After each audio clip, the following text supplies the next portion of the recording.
Jonathan Ashworth here for Labour this morning. ULEZ, is that going to cost you the election? Look, we're working really hard to win the next general election. We're focusing on the issues that matter to the British people, about how do we make our economy more prosperous so people can earn a good wage, build a home, support a family, save for their retirement.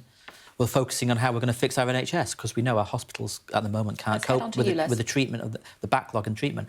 But my point is, we are focusing on these issues in a general election campaign because we think those are the issues that the British people are thinking about after 13 years of failure under the Conservatives. Yeah, British people are also thinking about ULEZ because that's why you lost when you were odds-on favourites to win Uxbridge, one of the boroughs of Greater London. You lost it because of ULEZ. Well, it's certainly true that there was a successful campaign from the Conservative Party on that issue in that part of London, but I didn't see Sadiq Khan's interview, but I'm sure he was pointing out that he's extended a car scrappage scheme across the capital. But in a general election campaign, I think people are going to be asking, who is going to make us more prosperous and rebuild our economy? So who's going to sort out our what's schools? Going to happen in London boroughs? Sorry? You're not worried about London boroughs, about London constituencies in the next election? No. Because you should be, according to the polls, if it comes to ULEZ. Please don't. I wouldn't want your viewers to misunderstand me. We don't take anything for granted. And we understand the issues that are impacting people in London, absolutely. But we've also got to get good, well-paid jobs for people in London. We've got to fix the NHS in London. We've got to fix the economy across the country. We know what's causing London. Hard-working people have got to get to work, and they bought these diesel cars because your old boss, I think he was your boss at some stage, Gordon Brown, told us to buy diesel cars. Yeah, but what's really hitting families in London is the increase in their mortgages. And that's because of decisions taken by this Conservative government another problem. A year ago.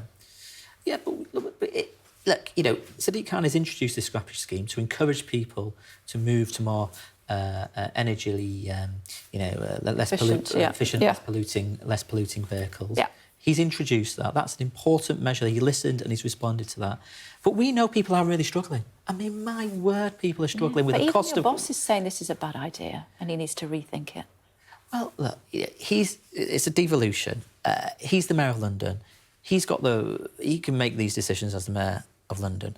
But what are we going to do? We're going to improve our economy. We're going to bring people's energy bills down. We're going to get more people into good, well-paying jobs to help people. What are you going to do about schools that are falling down? Oh, my God, this is such an issue, isn't it? And it's an absolute shambles, what's going on.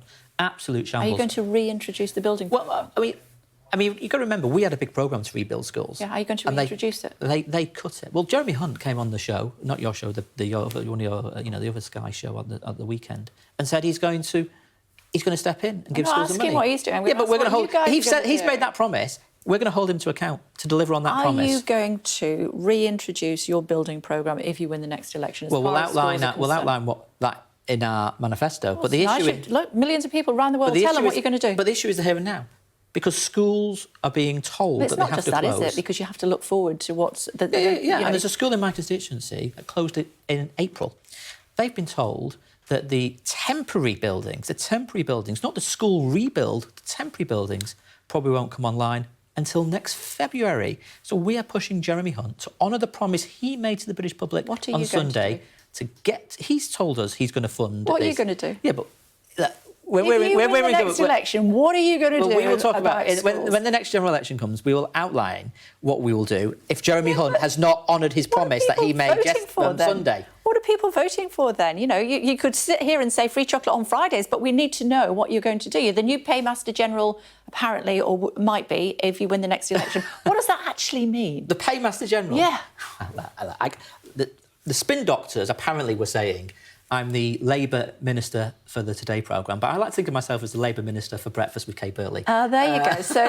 So you think if you blow wind up my skirt, I'm going to be kind to you because I am not. I know. That's not going to happen. So you're in charge of purse strings? No, I'm in the role in the Cabinet Office, preparing us for government and looking at ensuring that the next Labour government can get on with its priorities of growing the economy, you're on attack fixing the NHS, fixing schools, and I'll be coming around talking about the case for change, because I strongly believe... But you can't give me any detail. I strongly believe that the British public are fed up after 13 years of Conservative failure. I want to know what the alternative is. Well, we're going to introduce breakfast clubs in schools. We're going to recruit more doctors and nurses to fix our NHS. We're going to deal with crime on our streets. We're going to grow our economy. We're going to invest in renewable energy infrastructure to bring people's energy bills down. Are you going to reintroduce the building programme for schools? We will outline our plans for the future. But you just told me all the other plans. Why won't you do that? Because you're not going to, are you? Because you can't afford it because there's no money. Because at the moment, Jeremy Hunt has promised to step in, and we're going to hold his feet to the fire and make sure he delivers on the promise he made on Sunday to parents in my constituency and pupils in my constituency who currently at one school are spread across a number of sites and have been since Easter. More than that, what about the Prime Minister? To what extent does he have to accept responsibility for what's happening with our crumbling schools? Well, of course he did. Brother? I mean, I think you're going to accuse me again of trying to flatter you, but I think I think you exposed the most startling fact of the day this morning when you spoke to the schools minister. It's only 20 past 8. I know, but I think it was the most significant moment of the day because you got the schools minister to admit that they asked for more investment to fix schools, and Rishi Sunak cut it back. Cut it back. So the buck stops with him. He cut back the money that schools needed, and as a consequence, schools have had to close or roofs are being held up with steel girders. Yeah, I'm not that good because I can't get you to admit to what you're going to do. Well, I've told you what we're going to do. No, We're going to push the government to deliver on the promise they have made. Are you going to reintroduce the building Well, we'll programme? make our... if the government have not delivered on what is needed in the here and now, not what might be needed in the general election in October 2024, we'll outline our plans then. But what we're doing now is pushing the government to deliver on the promise that they have made now to parents. Not October 24, now. Why was Keir Starmer beastly to Lisa Nandy?